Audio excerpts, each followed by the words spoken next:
everyone, this is Miss Dentista, and this is my first video on YouTube. I am nervous. This channel is God-led. I want to help those that were like me during this journey. I am a D1 dental student at BU, and I'm starting in soon.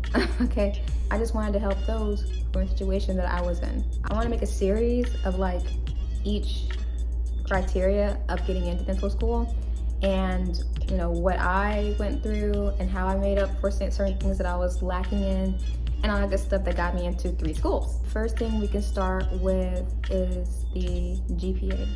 I did an undergrad and a master's degree, and I will explain why. My undergraduate, I graduated with I think it was 3.1, 3.2, something like that. It was okay, but it was not competitive, far from it. And I'm not saying that if you have that kind of GPA, you're not going to get in. I'm not saying that at all.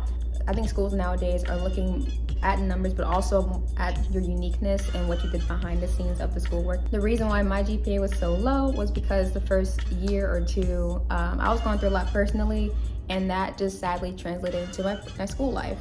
I have definitely learned from that and grown from that, thank God. I did have an upward trend though. So when it comes to your schooling, when it comes to your grades, they do look for an upward trend, and that is, an upward trend is your GPAs, your grades over time are increasing. Even though, let's say you started off with a low GPA, let's say you started off with a 1.2, if you're gradually going to a 2 point something, then 3 point something, and you see an upward trend, it's a good thing to schools, and they like to see that. So I did have that in my undergrad. I may have started off not too good, had a few C's here and there, but as I progressed, I had more A's and B's sprinkled in here and there, and they saw that. And my mistake with that was because of my GPA, I didn't even bother applying to any schools. That was a mistake. I thought that because I had that GPA, I thought I had no chance of getting into any schools, so I didn't even bother trying. So what I ended up doing was graduated my undergrad with my degree, a bachelor's in science of biomedical sciences. I started looking at YouTube videos, and it kept me motivated through the tough times. They were my biggest motivators when it came to that point. So when it came to my next step, I watched Dr. Wait Baby, and he went to a master's degree program called the Barry University's biomedical science master's degree program in Florida. And I saw that, and I was like, I can try to apply, we'll see. And it was between that school and then one called Midwestern U in Illinois, I believe, that had a master's degree program as well.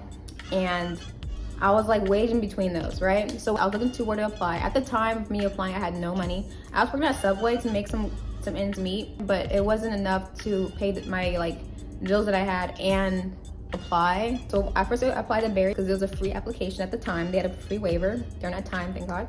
And so I applied to them first. After I applied, I prayed to God and I said, if you want me to go to Barry U, then have me get in before I even applied to Midwestern U, because I didn't have the money for Midwestern U yet, but it was coming soon. I just didn't have the money at the time.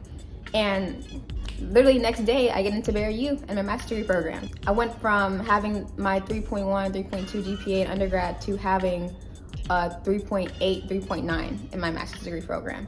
And that's still an upward trend. I'm not saying just because I have a 3.8, 3.9 that I got in, but it's just an upward trend, And so because of that, I showed that I have a good work ethic and I can handle a heavy workload, which is what schools do look for. They want to see if you can handle a heavy workload, and I showed that I could. And it's much more difficult classes than I did have in my undergrad, which is a good thing because I could handle that.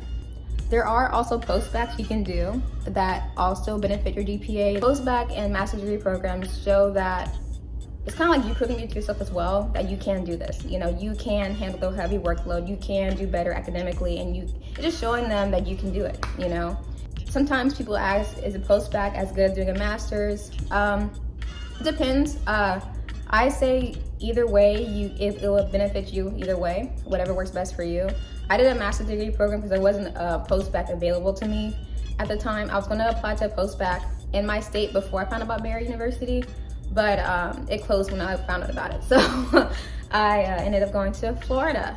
Also, your GPA, you have an opportunity to explain your GPA. So some schools that I applied to do give you the opportunity to like write in, tell you to input which classes that you had that were below a C minus or something like that. And then they have you type in why it was below that grade. And so some schools care, they do ask you about that. Some schools don't, some schools don't ask at all. Don't stress too much about the GPA. It's not going to kill you. That's numbers, something you can come back from. It's just numbers. You can come right back from that. It's a way around it. It's a way you come back from, I promise. They don't just look at your numbers anymore. They care about who you are, how you have grown, how you have developed, how you have conquered over, you know, hurdles in your life that you went through, and like who you grew into today. That's what they want to see. Every school that I interviewed at asked me that. What was your challenges in your life and how did you overcome them? And they want to see if you can handle challenges. Dentistry is not just numbers, it's life. And they want to see how you can handle the tough parts of life and how you cope with those kind of things.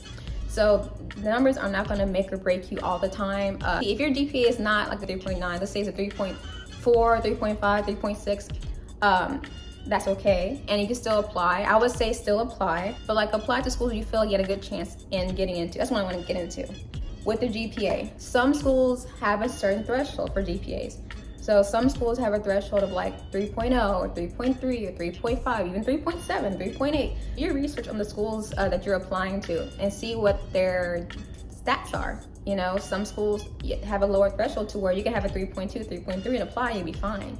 You know, that won't hold you back. Some schools have averages too. They'll tell you like, okay, our school doesn't have a minimum GPA, but this is our average GPA. Maybe like a 3.7 or a 3.8. That's an average, okay? That's the middle. That means some people had a 3.8, 3.9, 4.0, but some people had a 3.3, a 3.2, and it balanced it out. There are people that have those really drastically different GPAs that are a little lower than you would expect, but they are still into that school. I want you to keep that in mind. All because your GPA isn't like a 4.0 or a 3.98, whatever, does not mean you're not gonna get in. So when you do classes and you don't get the grade you want, let's say you fail or you get a D or a C or whatever, you don't want the grade. If you were to retake that course, it may not boost it as much. Some schools isn't really boosted as much, but you can retake it to show that you improved. You know, that doesn't hurt you. If you can afford it, it doesn't hurt you too much to do so. You have time for it, you can. I think for me personally, I feel like that showed that I kept trying. I didn't give up, you know? I retook every class that I made like a C in, I did retake it my last year of undergrad because I wanted to prove to myself that I can do better, and I did.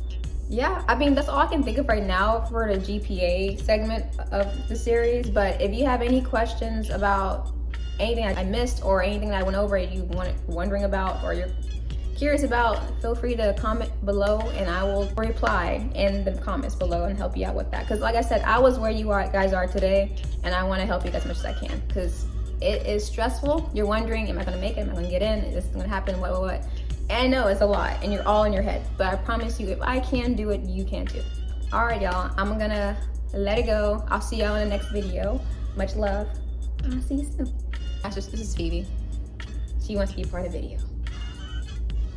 Hey, say hi.